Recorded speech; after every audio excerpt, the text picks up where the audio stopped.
बोला बोला मकवा वाली काली मैया की।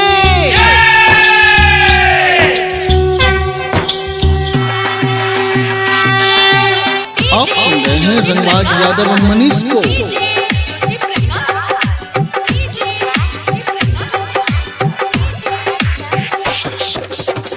भूखे पियास मैया ओइली दुआरिया है, भूखे पियास मैया ओइली दुआरिया है, होई जाना हमरा पे सहाय है। आप कोली कह मैया पूजा के थाली ले आईनी तोहर दुआर है।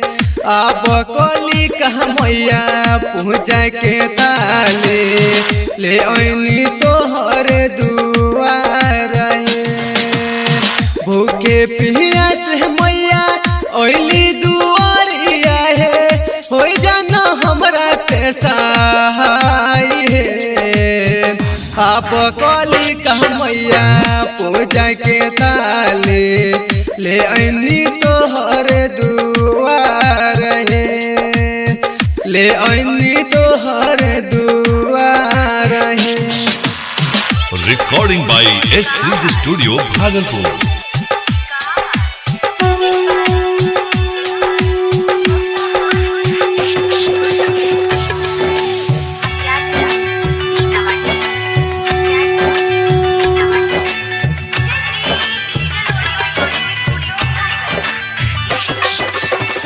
दे दयो शीश मैया चरणन में आइली, दे दयो शीश मैया चरणन में आइली, कर दा भक्त के बेड़ा पार है।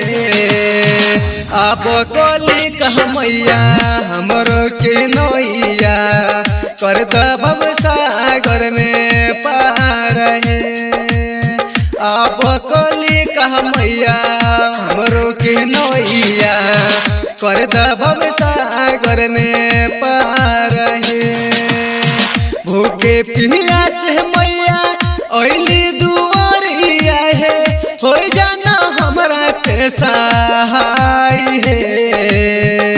आप कोली कह मैया पूजा के थाली ले आईनी तोहर दुआर है, ले आईनी तोहर दुआर है।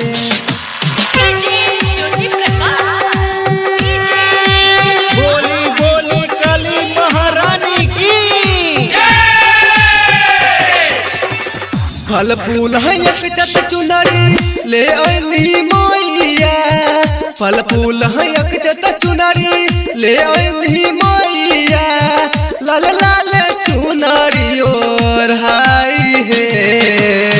गाबे रंग बाजे मन से तोहरे भजनिया, कर दाना सबके बेड़ा पार है।